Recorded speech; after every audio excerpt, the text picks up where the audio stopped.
નમસ્કાર, તમે જોઈ રહ્યા છો મંતવ્ય ન્યૂઝ અને સૌરાષ્ટ્ર સુરત સાથે હું આપની સાથે મહેન્દ્ર। સમાચારની શરૂઆત કરીએ તો ભાવનગરથી મહત્વના સમાચાર સામે આવી રહ્યા છે, જ્યાં ભાવનગરના કુમુદવાડીમાં બાલ્કની ધરાશયી થવાની ઘટના સામે આવી છે। ત્યારે કુમુદવાડી વિસ્તારમાં બાલ્કની અચાનક ધરાશયી થઈ, જ્યાં વરસાદથી મકાન પડવાની 3 દિવસમાં આ બીજી ઘટના સામે આવી છે। એક બિલ્ડિંગની બાલ્કની અચાનક ધરાશયી થવાની ઘટના સામે આવી છે। ભાવનગરથી આ ઘટના સામે આવી છે, જ્યાં બાલ્કની પડતા લોકોમાં ભયનો માહોલ છવાયો હતો। ત્યારે હાલમાં વરસાદી વાતાવરણ જોવા મળી રહ્યું છે અને તેને પગલે બાલ્કની ધરાશયી થવાની ઘટના આવી છે સામે। ત્યારે આ દુર્ઘટનામાં કોઈ જાનહાનિના સમાચાર ન મળતા રાહત થઈ છે। ત્યારે ભાવનગરની કુમુદવાડી વિસ્તાર કે જ્યાં એક બાલ્કની ધરાશયી થવાની આ ઘટના સામે આવી છે। ઉલ્લેખનીય છે કે હાલ વરસાદી માહોલ જોવા મળી રહ્યો છે અને આ વરસાદી માહોલને લઈને જર્જરિત મકાનો ખાસ કરીને જે હોય છે તેમાં ધરાશયી થવાની આ પ્રકારની ઘટનાઓ બનતી હોય છે। ત્યારે ભાવનગરની કુમુદવાડી વિસ્તારમાં એક બાલ્કની ધરાશયી થવાની ઘટના સામે આવી છે। જો કે સદનસીબે કોઈ જાનહાનિ ન થતા રાહત અનુભવાઈ।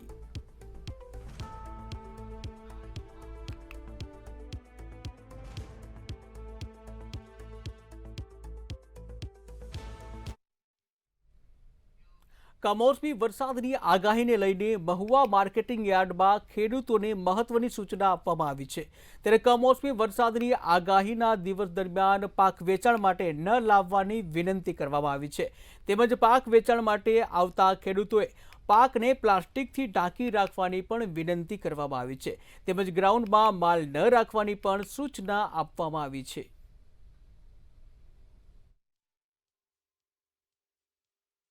તાલુકાના ખેડૂતોને નમ્ર વિનંતી છે કે 2 દિવસ વરસાદની આગાહી છે તો ડુંગળી ન લાવવા વિનંતી છે। કારણ કે આપણે દેવળિયા ખાતે ખેતરાઓ જમીનમાં ડુંગળી ઉતરે છે તો પોતાનો માલ ન બગડે અને ડુંગળીની ગયા સોમવારની અને રવિવારની આવક મોટી થયેલ છે અને હરાજી થતા પણ પડી રહેલી છે। તો 2 દિવસ વરસાદની આગાહી હોવાને કારણે ડુંગળી ન લાવવા તમામ ખેડૂતોને મારી નમ્ર વિનંતી છે। છતાં આવક ચાલુ રાખેલી છે, પણ લાવો તો પોતાની જવાબદારી એ ઢાંકવાનું તથા પાથરવાનું લેતા આવજો। તો રાજકોટના વોર્ડ નંબર 15માં કોંગ્રેસના 2 નેતાઓ વચ્ચે વિવાદ ગરમાયો હતો। વશરામ સાગઠિયાએ પ્રવીણ સોરાણી પર પાર્ટી વિરુદ્ધ નિવેદનો આપવાના આક્ષેપો કર્યા હતા, જ્યારે લોકશાહી હકોની પણ વાત કરવામાં આવી। તેમણે જણાવ્યું કે કોઈને પણ પોતાની પસંદગી મુજબ પાર્ટી પસંદ કરવાનો અધિકાર છે। અંતમાં સાગઠિયાએ પ્રવીણભાઈ અને ભાનુબેન સોરાણી પ્રત્યે સન્માન વ્યક્ત કરતા કહ્યું કે તેઓ સાથે મળીને ચૂંટણી લડી ચૂક્યા છે। આ લોકશાહી છે। લોકશાહીમાં અને ખાસ કરીને એમાં કોંગ્રેસમાં લોકશાહી સંપૂર્ણ અમારી આઝાદી છે। અમારા પક્ષ પ્રમુખે અમારા પક્ષના મેમોરેન્ડમમાં બધાને પોતાનો અધિકાર છે પોતાની વાત રાખવાનો। એ પ્રવીણભાઈ હોય તો એની વાત રાખી શકે, હું મારી વાત રાખી શકું છું અને વ્યક્તિગત મારે પ્રવીણભાઈ કે ભાનુબેન સાથે કોઈ વાંધો નથી। અમે એક જ છીએ, એક જ રહેવાના છીએ। આમ આદમી પાર્ટીમાં આંતરિક મતભેદો સામે આવતા જ રાજકીય ગરમાવો જોવા મળ્યો છે। ત્યારે પાર્ટીના એસસી સેલના જિલ્લા પ્રમુખ ધીરુ ગોહિલ દ્વારા પાર્ટીના નેતાઓ ઉપર ચોંકાવનારા આક્ષેપો કરવામાં આવ્યા છે। ધીરુ ગોહિલે આક્ષેપ કરતા કહ્યું કે પાર્ટીમાં રૂપિયા આપનારાઓને ટિકિટ આપવામાં આવે છે અને સામાન્ય કાર્યકર્તાઓને કોઈ મહત્વ આપવામાં આવતું નથી। પોતાના અંગત અને આર્થિક રીતે મજબૂત લોકોને પ્રાથમિકતા આપવામાં આવે છે, જ્યારે વર્ષોથી પાર્ટી સાથે જોડાયેલા કાર્યકર્તાઓની અવગણના કરવામાં આવે છે। જૂનાગઢમાં મોટા ભાગના આમ આદમી પાર્ટીના કાર્યકરોમાં નારાજગી જોવા મળી રહી છે। ત્યારે આવનારા દિવસોમાં મોટી સંખ્યામાં કાર્યકર્તાઓ પાર્ટી છોડે તેવી પણ શક્યતા વ્યક્ત કરવામાં આવી છે।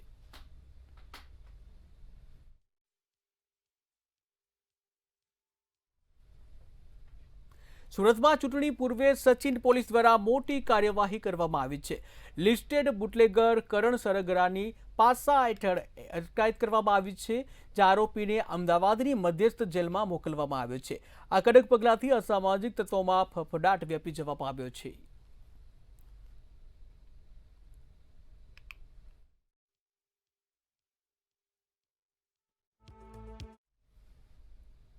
રાજકોટના સ્ટેમ્પ ડ્યુટી મૂલ્યાંકન વિભાગમાં ભ્રષ્ટાચારના ગંભીર આરોપો કરાયા છે। ત્યારે વિભાગમાં ભ્રષ્ટાચારનો વિડીયો સોશિયલ મીડિયામાં વાયરલ થયો છે, જ્યાં વાયરલ થયેલા વિડીયોમાં આઉટસોર્સ કર્મચારી હિરેન ચૌહાણ અરજદારો પાસેથી ₹5,000ની લાંચ માંગવામાં આવી હોવાનો ખુલાસો થયો છે. આ સાથે જ વિડીયોમાં કર્મચારી ₹2,000 રોકડા સ્વીકારતો કેમેરામાં કેદ થયો છે. તેમજ વિડીયોમાં ફિરોજ નામના એક અધિકારીનો પણ ઉલ્લેખ કરવામાં આવ્યો છે. આ સમગ્ર કિસ્સો જૂની કલેક્ટર કચેરીના ગ્રામ્ય વિભાગ 2નો છે, જ્યાં એક જાગૃત નાગરિક દ્વારા આ વિડીયો સોશિયલ મીડિયામાં વાયરલ કરવામાં આવ્યો હતો. આ સમગ્ર મામલે ડેપ્યુટી કલેક્ટર હર્ષદીપ આચાર્યએ તપાસના આદેશ આપ્યા છે. ત્યારે વાયરલ વિડીયોના આધારે કોન્ટ્રાક્ટ બેઝ પર કામ કરતા જે કર્મચારી છે હિરેન ચૌહાણ, તેને તરત જ છૂટો કરી દેવામાં આવ્યો છે. એટલા હજાર નો હોય સાહેબ. તો વધારે જોઈએ હવે એમાં એવું કે અમારે જો અહીંયા હાલતું હોય ને, તમે મને કયો હાલતું હોય અમારે કાંઈ હાલે છે સોસાયટીનું 5,000, તો તમારે 5 દો. તમારી રીતે થોડું ઘરકું કરી દો. એટલે કેટલા દઉં? 2,000 દઉં છું. મારી પાસે પછી 500 જ વધે છે, બરાબર. પછી બીજા કામના કેટલા જોઈએ? તો એ મને સાહેબ મારે હારે વાત કરવી પડશે. હે? સોસાયટીનું બીજું છે ને, હા, અત્યારે આપી દો ને. તમારી પાસે ક્યાં વધારે લેવાયેલા ભાઈ? 2,000 રૂપિયા બસ. પછી બીજા કામમાં થોડુંક હળવું રાખજો, બરાબર. તો મારે તો 2,000 તમને દીધા અને 8 અને કાંઈ વાંધો નહીં, હાલો ને, એ તો હું સમજી ચાલો, લઈશ. આ ભરીને દઈ જાજો અહીંયા. એ રાજકોટ નાયબ કલેક્ટર સ્ટેમ્પ ડ્યુટી વિભાગ 2 ગ્રામ્ય એ ઓફિસનો વિડીયો છે. અને અત્યારે મારું પોસ્ટિંગ કે નાયબ કલેક્ટર તરીકે છે. એ વિડીયો ધ્યાનમાં આવતા અમે તાત્કાલિક અસરથી એ પટ્ટાવાળાને જે આઉટસોર્સના કર્મચારી છે એમને રિલીવ કરી અને એમની સેવાઓ લેવાનું તત્કાલ અસરથી બંધ કર્યું છે. સર, આ વિડીયો જે વાયરલ થયો છે તેમાં ફિરોજભાઈ નામના શખ્સનો પણ ઉલ્લેખ કરવામાં આવે છે અધિકારી તરીકે. તો સર, આગળ શું આમાં કાર્યવાહી થશે? એ તપાસનો વિષય છે. એ પ્રમાણે ખાતાકીય જે તપાસ થશે એ કરીને અમે આગળની કાર્યવાહી કરીશું. તો રાજકોટના જેતપુરમાં ગેસ સિલિન્ડરની અછતને લઈને લોકોને ભારે હાલાકીનો સામનો કરવો પડી રહ્યો છે. જ્યાં ગ્રામ્ય વિસ્તારમાં ગેસ લાઇન પહોંચી ગઈ છે, જ્યારે શહેરમાં લોકોને હજુ પણ બાટલાઓ પર નિર્ભર રહેવું પડે છે. ત્યારે ગેસની લાઇન આવી જાય તો લોકોને ગેસની અછતનો સામનો કરવો પડશે નહીં, અને જેને લઈને તાત્કાલિક ધોરણે ગેસની લાઇન શરૂ કરવામાં આવે તેવી વેપારી દ્વારા માંગ કરવામાં આવી છે.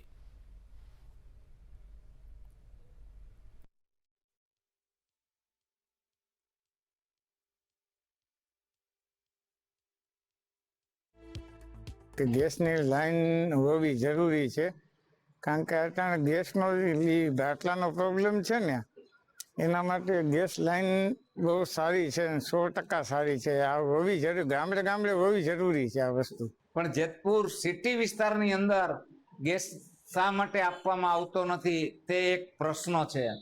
હાલના તબક્કે અમારી જાણ મુજબ નગરપાલિકામાં ગેસની લાઈન નાખવા માટે મંજૂરીનું પ્રકરણ પણ પડેલ છે. તો આ તકે નગરપાલિકાના સત્તાધીશોને વિનંતી કે તાત્કાલિક એને મંજૂરી આપી અને ઘરે ઘરે ગેસની લાઈન થાય. ગેસ વાપરો, પણ ગેસ વાપરવા તૈયાર છે, પણ સરકારમાંથી હજી લાઈનો નખાતી નથી. ત્યાં સુધી તો આ ગેસની જરૂરિયાત છે. ગેસ આવ્યો, ગેસની પાઇપલાઇન આવ્યા પછી કેટલી રાહત થાય? પાઇપલાઇન આવ્યા પછી કહું છું ને કે ભાઈ બાટલા ન વાપરવા પડે, અને એની લાઈન તો એક ચાલુ જોઈએ તો ઉદ્યોગકારોને ફાયદો થાય. ગુજરાત ગેસ દ્વારા એમની જગ્યા આઈડેન્ટિફાઈ કરી અને એમને કઈ જગ્યાએ લાઈન નાખવાની છે રોમેપ આપી દેવામાં આવે તો નગરપાલિકાને સરકારશ્રીની સૂચના મુજબ 24 કલાકની અંદર પરવાનગી આપવાની છે, એ નગરપાલિકા આપી દેવા માટે થઈને સહમત છે. જૂનાગઢના માંગરોળના જે આજક ગામે આંત્રોલી કેશોદ રોડ ઉપર બનેલી 2 પુલના નિર્માણ કામો ભ્રષ્ટાચારના આરોપોથી વિવાદમાં આવ્યા છે.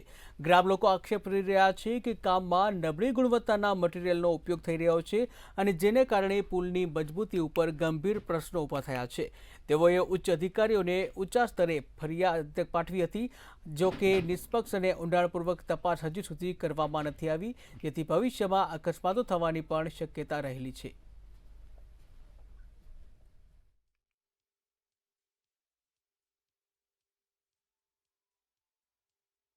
અને પેલા જે પુલ હતો 1957 બનેલો, એ પુલ વ્યવસ્થિત હતો. અત્યારે આ પુલની અંદર આની પહેલાં જે વિડીયો ઉતારેલ છે, વિડીયો મોકલેલ છે, એ વિડીયોની અંદર હાથે ખીલાસરી વાળી શકીએ એ નબળી ખીલાસરી અને સાવ જોઈએ તો રિજેક્ટ ખીલાસરી એવી ખીલાસરી વાપરેલ છે. કોન્ટ્રાક્ટરે આમાં કંઈ ધ્યાન દેતા નથી, કોઈ અધિકારી આવતા નથી. જૂનાગઢના એમજી રોડ અને માંગનાથ રોડના મુખ્ય બજારોમાં નજીકના 50થી વધારે ગામડાઓના લોકો ખરીદી માટે આવે છે, પરંતુ મહિલાઓ માટે જાહેર શૌચાલયનો અભાવ જોવા મળે છે. લોકોએ જણાવ્યું કે બજારમાં કેટલાક કોમ્પ્લેક્સમાં શૌચાલય ઉપલબ્ધ હોવા છતાં મહિલાઓ તેનો ઉપયોગ કરી શકતી નથી. જોકે મહાનગરપાલિકા કમિશનર તેજસ પરમારે જણાવ્યું કે માંગનાથ રોડ પર માત્ર પુરુષો માટે શૌચાલય છે અને કોમ્પ્લેક્સ ધારકોને મહિલાઓ માટે ખુલ્લું રાખવાની અપીલ કરવામાં આવી છે.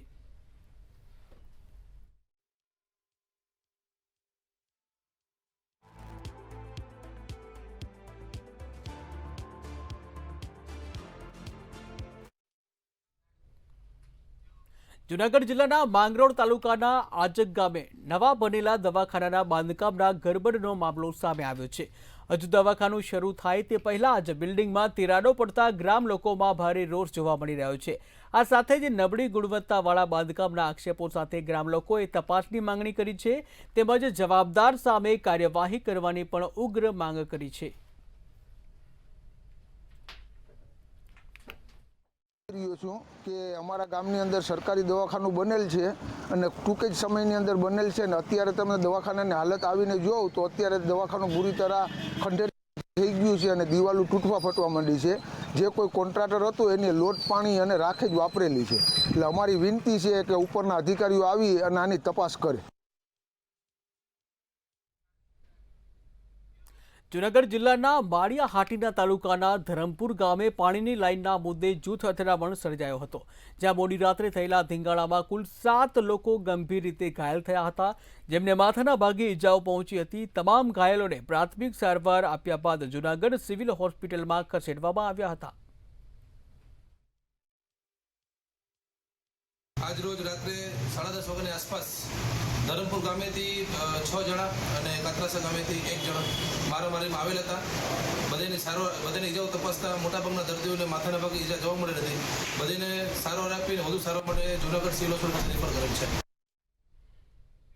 તો રાજકોટના ઉપલેટાના પડવલા ગામે 5 દિવસ પહેલા દીપેન માકડિયા નામના યુવક ઉપર હુમલો થયો હતો. યુવક બાઇક પર ઘરે જઈ રહ્યો હતો ત્યારે 4 થી 5 અજાણ્યા શખ્સોએ જૂની અદાવતમાં ધોકા અને પાઇપ વડે તેમના પર હુમલો કર્યો હતો અને મારી નાખવાની ધમકી પણ આપવામાં આવી હતી. ત્યારે આ હુમલામાં તેઓ ગંભીર રીતે ઇજાગ્રસ્ત થયા હતા, જ્યાં ઘટના બાદ તેમને તાત્કાલિક ઉપલેટાની એક ખાનગી હોસ્પિટલમાં સારવાર માટે ખસેડવામાં આવ્યા હતા. આ મામલે ઉપલેટા પોલીસે ઇજાગ્રસ્તની ફરિયાદ નોંધી 4 આરોપીઓને ઝડપી પાડી કાયદેસરની કાર્યવાહી હાથ ધરી છે. 3-4 અજાણ્યા શખ્સો અને અલી મામદ અને એનો છોકરો નોમાન બેઝબોલના પાઇપ, ધોકા જેવા ઘાતક હથિયારો લઈ અને એની ઉપર તૂટી પડ્યા, માંડા મારવા, એને પગમાં, હાથમાં, માથાના ભાગે બધે માર્યું અને એમ કહેતા હતા કે હવે તને ઓલી વખતે તો બચી ગયો, આ વખતે હવે તને મારી જ નાખવો છે. પરંતુ થયું એવું કે ગામના લોકો એટલી વારમાં જોઈ ગયા તો એ નાસવા માંડ્યા. ફરિયાદી અને મુખ્ય આરોપી વચ્ચે 6 વર્ષ પૂર્વ ઝઘડું થયું હતું અને તે ખરાશ રાખી ગેરકાયદેસર ટોળું બનાવી ચોક્કસ આયોજન સાથે આ ઘટના અંજામ આપવામાં આવ્યો. એમાં જે મુખ્ય આરોપી છે એનું નામ છે અલી મામદ તૈયબભાઈ શેઠા, જેના ઉપર અગાઉ પણ ગંભીર ગુના નોંધવામાં આવ્યા છે. બીજું છે નોમનભાઈ અલી મામદ શેઠા, બંને પડવલાના રહેવાસી, અને સાથેમાં અમુક લોકો જેની પોલીસ દ્વારા અટક કરવામાં આવી છે બીજા, એમાં છે અયાન મુસ્તાક રણોદવાલા તથા અલ્તાફ ગુલ મામદ શેઠા, અને એક કાયદાના સંઘર્ષમાં હતો. તો સુરતના રાંદેરમાં નજીવી બાબતે જીવલેણ હુમલાની ઘટના સામે આવી છે. જીવલેણ હુમલાની જે ઘટના સામે આવી છે, જેમાં રામ રેસિડેન્સી પાસે ધોરણ 8ના વિદ્યાર્થી પર જીવલેણ હુમલો કરવામાં આવ્યો.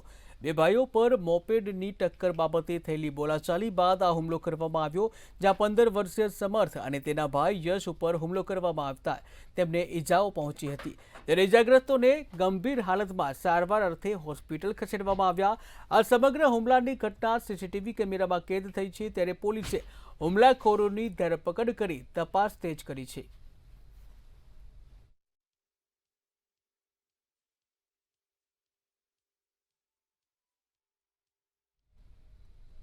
નો ડ્રગ્સ ઇન સુરત સિટી અભિયાન અંતર્ગત રેલવે સ્ટેશન પરથી ગાંજા સાથે ખેડૂતની ધરપકડ કરવામાં આવી છે. એસઓજીની ટીમે પ્લેટફોર્મ નંબર 1 પરથી 4 કિલો ગાંજા સાથે ઓડિશાના ગંજામના વતની જીતુ શાહની ધરપકડ કરી છે. તેમજ આરોપી પાસેથી ₹2.2 લાખની કિંમતનો ગાંજો પણ જપ્ત કરવામાં આવ્યો છે. ગાંજા ખેતી સાથે સંકળાયેલો આરોપી ગાંજા સાથે રંગે હાથો ઝડપાઈ ગયો છે. ત્યારે નશીલા પદાર્થની હેરાફેરી કરતા આરોપીને પકડી અને તપાસ શરૂ કરવામાં આવી હતી.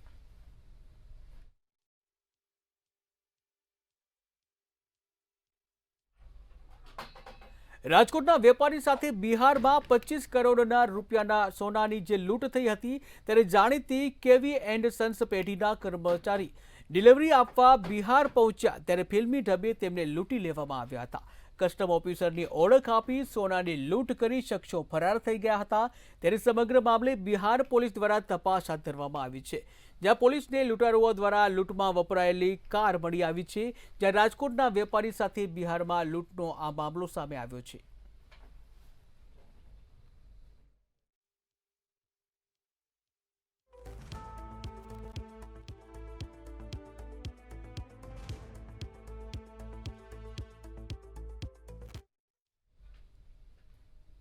ગીર સોમનાથના વેરાવળ સિટી પોલીસ સ્ટેશન ખાતે 13 તુજકો અર્પણ કાર્યક્રમ યોજાયો હતો, જેમાં એસપી જયદીપસિંહ જાડેજાની અધ્યક્ષતામાં કાર્યક્રમનું આયોજન કરવામાં આવ્યું હતું.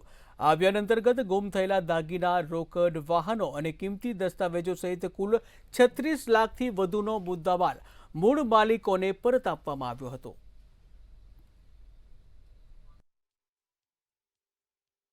તેરા તુજકો અર્પણ એ કાર્યક્રમ અંતર્ગત ગીર સોમનાથ જિલ્લાના વેરાવળ સિટી પોલીસ સ્ટેશનમાં ખૂબ જ સારી કામગીરી કરવામાં આવી છે. તેરા તુજકો અર્પણ અંતર્ગત ટોટલ 27,39,000થી વધારેનો મુદ્દામાલ લોકોને પરત આપવામાં આવેલ છે. આ ઉપરાંત ગીર સોમનાથ જિલ્લાના જ કોડીનાર પોલીસ સ્ટેશનમાં પણ લગભગ સાયબર ફ્રોડના ભોગ બનેલા જુદા જુદા અરજદારોના લગભગ 8,56,000થી વધુ રૂપિયા અમે જે તે અરજદારોને પરત અપાવવામાં આજે સફળ રહ્યા છીએ. તો આજે એમ કહી શકાય કે છેલ્લા 2 દિવસ એટલે કે 48 કલાકમાં લગભગ 36થી 37 લાખનો મુદ્દામાલ અમે લોકોને પરત આપવામાં સફળ થયા છે. તો બોટાદના ગઢડામાં વ્યાજખોરોનો આતંક દિવસે ને દિવસે વધી રહ્યો છે. ત્યારે વ્યાજખોરે ખેડૂત પાસેથી ₹10 લાખના બદલે 70 લાખની ઉઘરાણી કર્યા હોવાનું સામે આવ્યું છે. જ્યાં ખેડૂતે જમીન આપ્યા બાદ પણ વ્યાજખોર અવારનવાર પૈસા માંગતો હતો, તેમજ જાનથી મારી નાખવાની ધમકી પણ આપતો હતો. સમગ્ર મામલે પોલીસે જે આગળની કાર્યવાહી હાથ ધરી છે, જ્યાં સમગ્ર મામલે હાલ તો ખેડૂતે વ્યાજખોરો સામે ફરિયાદ પણ નોંધી છે અને આગળની કાર્યવાહી હાથ ધરી છે. ભગુએ અમારી દીકરાની પાસે પૈસા લીધા હતા, પછી કટકે આપ્યા અને કેટલા લીધા હતા? કટકે લીધા છે, બહુ ખ્યાલ નથી મને સાહેબ. એટલે અંદાજે કેટલા લીધા છે? 10 લાખની વાત છે. હા, એટલું છે. ઊંચા વ્યાજે લીધા હતા? હા, ઊંચા વ્યાજે લીધા હતા. પછી શું થયું? પછી અમને ધાક ધમીએ આપવા માંડ્યો અને 10,000ની સહી કરાવી નાખી અને 7 કરાવી નાખી. અમે સર્ટિફિકેટ નંબર 2 છે, 302 અને 303. કેટલા વીઘાનો દસ્તાવેજ કરાવ્યો? 5 વીઘાનો દસ્તાવેજ કર્યો. 5 વીઘા અને 4 ગુંઠા છે માથે. પછી શું થયું? પછી અમે ધાક ધમીએ આપવા માંડ્યો કે કા પૈસા પણ કા કે દસ્તાવેજ કરી દો. તો સુરતના રાંદેરમાં સગીરો ઉપર જીવલેણ હુમલો થયા હોવાની એક ઘટના સામે આવી છે, જ્યાં સામાન્ય બાબતમાં 2 સગીરો ઉપર તીક્ષ્ણ હથિયારો વડે હુમલો કરવામાં આવ્યો હતો. સમગ્ર મામલે પોલીસે ફરિયાદ નોંધી તપાસ હાથ ધરી હતી, જ્યાં પોલીસે સીસીટીવી ફૂટેજના આધારે 3 શખ્સોને ઝડપી પાડ્યા છે, જ્યારે અન્ય 3 આરોપીઓ ફરાર હોતા આગળની તપાસ હાથ ધરી છે. વિસ્તારમાં 3-4 જે છોકરાઓ છે યુવાનો ત્યાં ઉભા હતા અને સામેથી એક યુવાન ત્યાં એક્ટિવા લઈને ત્યાંથી પસાર થતો હતો. તે બાબતે સામે જોવાની નજીવી બાબતે એ યુવાન અને ત્યાં ઉભા રહેલા લોકો વચ્ચે ઝપાઝપી થઈ હતી, ટસલ થઈ હતી. જેના અનુસંધાને ત્યારબાદ બીજા 5-6 અજાણ્યા શખ્સોને એ જે યુવાન હતા એને બોલાવી લીધા હતા અને એ લોકો વચ્ચે મારામારી પણ થઈ હતી, જેમાં હ્યુમન સર્વેલન્સ અને ટેકનિકલ સર્વેલન્સના આધારે આરોપીઓને ગણતરીના કલાકમાં 3 આરોપીને પકડી લીધા હતા અને 3 આરોપી વોન્ટેડ છે.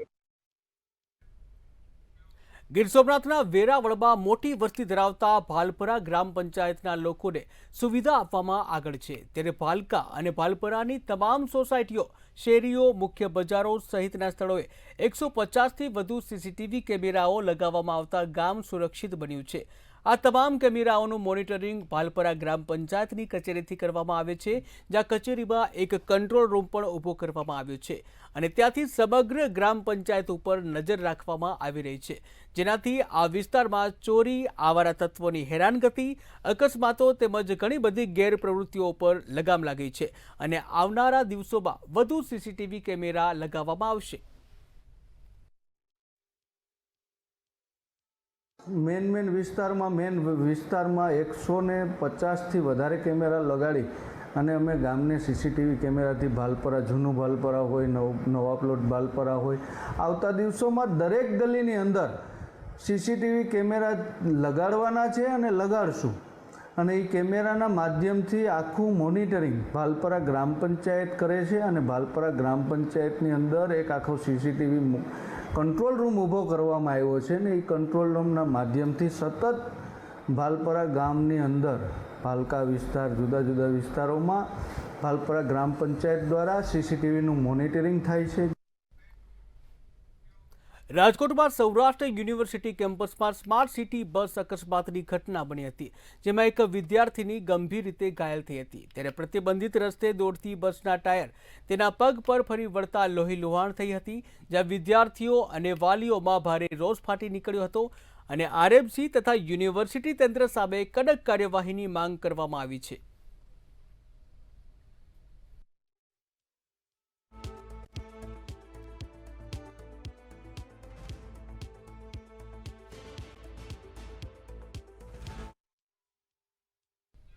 અમરેલીના તારીના પ્રેમપરા ગામ નજીક અકસ્માત સર્જાવાની ઘટના સામે આવી છે, ત્યારે પૂરપાટ ઝડપે જતી કારના ચાલકે સ્ટેરિંગ પરથી કાબુ ગુમાવતા કાર પલટી મારી ગઈ હતી.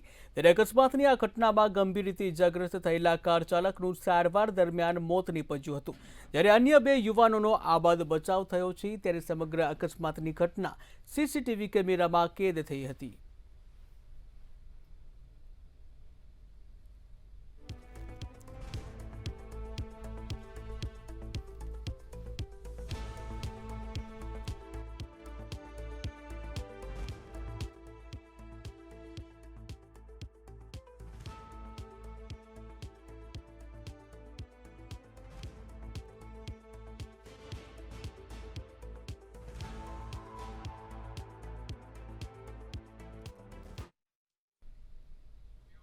તો દ્વારકાથી મહત્વના સમાચાર સામે આવી રહ્યા છે, જ્યાં મલ્લિકાર્જુન ખડગેના નિવેદન બાદ ભારે વિરોધ જોવા મળી રહ્યો છે. ત્યારે દ્વારકાથી મહત્વના સમાચાર સામે આવી રહ્યા છે, જ્યાં કોંગ્રેસના રાષ્ટ્રીય અધ્યક્ષ મલ્લિકાર્જુન ખડગેના નિવેદનથી ભારે રોષની લાગણી જોવા મળી રહી છે. ત્યારે ગુજરાતીઓને અભણ અને મૂર્ખ કહેતા ભાજપ લાલઘુમ થયું છે, જ્યાં જોધપુર ગેટ ખાતે ભારતીય જનતા પાર્ટી દ્વારા ઉગ્ર વિરોધ પ્રદર્શન કરવામાં આવ્યું, જ્યાં કોંગ્રેસ અધ્યક્ષ વિરુદ્ધ ભાજપના કાર્યકર્તાઓએ સૂત્રોચ્ચાર કર્યા હતા અને મોટી સંખ્યામાં કાર્યકર્તાઓ જોડાઈ વિરોધ પ્રદર્શન કરવામાં આવ્યું હતું. હોદ્દેદારો અને કાર્યકર્તાઓ દ્વારા રસ્તા પર ઉતરી ભારે સૂત્રોચ્ચાર કરી કોંગ્રેસ વિરુદ્ધ નારા લગાવવામાં આવ્યા હતા, વિરોધ પ્રદર્શન કરવામાં આવ્યું. ઉલ્લેખનીય છે કે કોંગ્રેસના રાષ્ટ્રીય અધ્યક્ષ મલ્લિકાર્જુન ખડગે દ્વારા એક નિવેદન આપવામાં આવ્યું હતું, જ્યાં ગુજરાતીઓને મૂર્ખ બતાવવામાં આવ્યા હતા.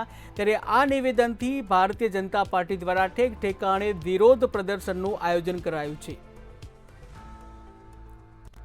કેરળની એક સભામાં કોંગ્રેસના રાષ્ટ્રીય અધ્યક્ષ શ્રી મલ્લિકાર્જુન ખડગેજીએ સભામાં એવો સૂત્રોચ્ચાર કર્યો હતો કે ગુજરાતની પ્રજાની જેમ આ કેરળની પ્રજા મૂર્ખ નથી અને અભણ નથી. તો આ ગુજરાતના 6.5 કરોડ જનતાનો કોંગ્રેસના રાષ્ટ્રીય અધ્યક્ષ શ્રી મલ્લિકાર્જુન ખડગેજી અપમાન કર્યું હતું. કાયમી આ કોંગ્રેસની અને કાયમી ગાંધી પરિવારની એક માનસિકતા હંમેશા ગુજરાત વિરુદ્ધ ઝેર જ ઓક્યું છે. તો સૌરાષ્ટ્ર સુરતમાં હાલ બસ આટલું જ. વધુ સમાચાર માટે જોતા રહો મંતવ્ય ન્યૂઝ. નમસ્કાર.